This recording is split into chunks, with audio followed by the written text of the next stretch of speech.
అయోధ్య వైభవాన్ని ఇంకా ఇలా వర్ణిస్తున్నాడు. కోసల రాజధానిగా రఘుతమ వంశ విరాజధామమై వాసిన్ అయోధ్య నిల్చే.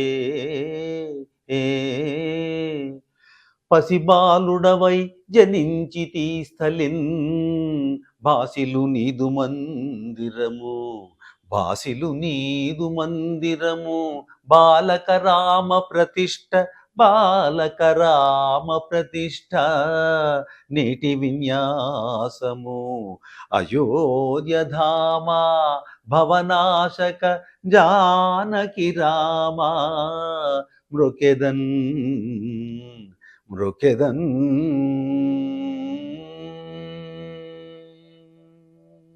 మరిన్ని అప్డేట్స్ కోసం మా కాయ్ టీవీని సబ్స్క్రైబ్ చేసుకోండి. మా వీడియో కనుక మీకు నచ్చినట్లయితే లైక్ చేయండి, షేర్ చేయండి. మీ విలువైన అభిప్రాయాలను కామెంట్ బాక్స్లో తెలియజేయండి.